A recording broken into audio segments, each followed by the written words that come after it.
Hello and welcome back to a Bobby Quarters Making Sense podcast. In today's podcast, I'm going to be talking about the O.J. Simpson trial. Well, let's see here. Where we left off in the vlog was the Bronco chase. The very infamous Bronco chase, in fact. But moving on and forward towards the trial. Simpson did want a speedy trial, and his dream team of attorneys that he had Robert Shapiro build up for him was a intriguing group. Simpson had hired like a whole team of like high-profile lawyers, led by Robert Shapiro, and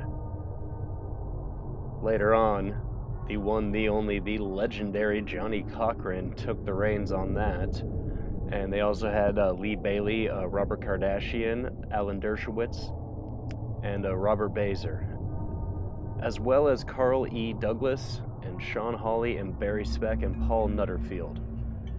They kind of have a whole group, and they were part of the DNA team, the rock and roll DNA team, because in that point in time, DNA was something that not a lot of people even knew about. It was this kind of strange and new thing that people just thought, oh, that's hokey, that doesn't mean anything. That's baloney. But it was a true thing. What the defense was going to go on is that without a reasonable doubt, the LAPD just botched it. They messed up good and proper. They mishandled evidence, they purposely planted blood, and they planted Simpson's blood, and that's really what they were going off of. And though, Barry and Paul both they argued that, DNA testing, it wasn't reliable because the police were sloppy with their mishandling of evidence, One detective even kept a shoe that they found on the crime scene at Nicole's house in his trunk for a period of time and didn't catalog it or anything of the sort. So, needless to say that, the police did do a very terrible job in gathering evidence for this case. Now, let's switch sides of the courtroom and go over to the prosecution that was headed by Marcia Clark and Chris Dargan. Now, Dargan was a co-counsel for the prosecutors at first, but at a later point in the trial, he also was head co-counsel along with Miss Clark. Now, the prosecution was going to be going on the ruse of the history between O.J. and Nicole of the domestic dispute and domestic violence, along with several testimonies from Nicole's friends. They kind of felt they had it. They also had a 911 call from a 911 dispatcher for the LAPD of a Sharon Gilbert playing a 4-minute long 911 call that was from Nicole that was made on the 1st of January in 1989, where she was pretty loud and clear that she thought that he was going to cause harm to her, and you could hear yelling in the background from OJ. It's kind of rough to hear. You could find it on your own. It's kind of rough. Actually, a lot of the stuff in this case, doing my research with it, I got to be very candid here for a moment and kind of stop the flow of the story, but it got rough at points. Trying to find all of it and was easy. I digress. I'm going to just go on and on about my method. That's not why you want to hear. You want to hear about some true crime. So, getting back to this trial of this circus of a trial. Now, as I said in the vlog, or understated in the vlog rather, this was a media circus. Every tiny aspect of this trial had a camera lens and a reporter there to get it. It kind of got crazy. That's the one thing that I found that I kept getting blown away about the media coverage of this. It was insane. Marcia Clark stated in a Vanity Fair interview The Vanity Fair interview was the June 2014, How O.J. Simpson Killed Pop Culture was in the article. Marcia Clark had said in that article that when the trial began, all of the networks were getting these hate mail letters because people's soap operas were being interrupted for the Simpson trial. But then what happened was people who like soap operas got addicted to the Simpson trial.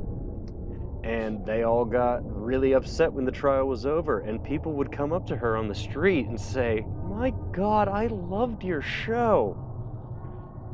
That is nuts.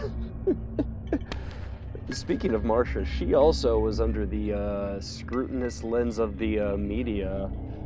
Several people kept questioning her fashion style and her hairstyle, and in my opinion, kind of being very unfair to her. That was, like, she was just doing her job. I don't think she really cared much about her opinion, or not her opinion, but how she was looking. She was just trying to do her job at that point. Very fascinating also when it comes to the media coverage here. There was a photograph which was O.J. Simpson's mugshot that famously ran everywhere. Everybody ran that photo, and it was the same one. But Time and Newsweek, they both kind of fell under a lot of controversy for it. Time had kind of altered the image to make it look a little bit darker and more menacing if you were just walking past a newsstand, while Newsweek just kind of brightened up it and kind of made it a little bit more cheery of a photo. I mean, it's really hard to cheer up a photo of a mugshot. I mean, I would love to see any Photoshop wizard do something with it. I'm not that great at Photoshop. I will give it my best too, but I still would like to see somebody gloss one up and make it look like a headshot, because the Newsweek one kind of does almost look like a headshot.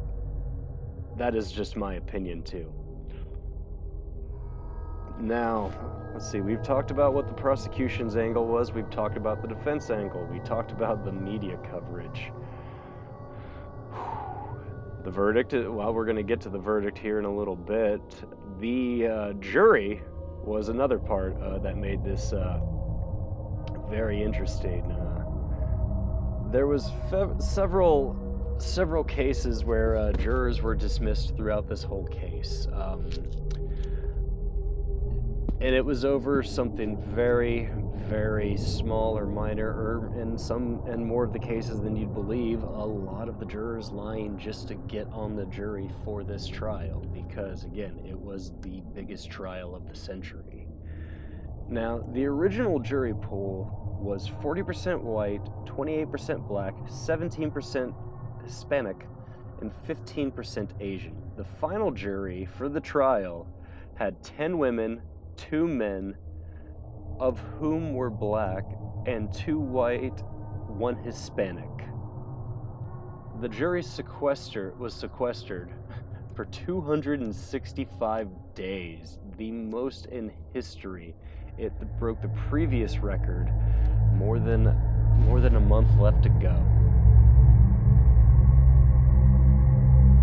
And it looks like that might be all the time that we have. So, thank you for tuning in. I appreciate it a lot. Come back. Gonna have the Axemen in New Orleans up as well. And come back next week. I got some exciting stuff in store and even more exciting stuff on the way. So, once again, O.J. was found innocent in that trial. However, in a civil suit between the Goldmans and O.J., he was later found guilty, ordered to pay money that he only paid a part of. So there we are. Thank you for listening, and come back for more.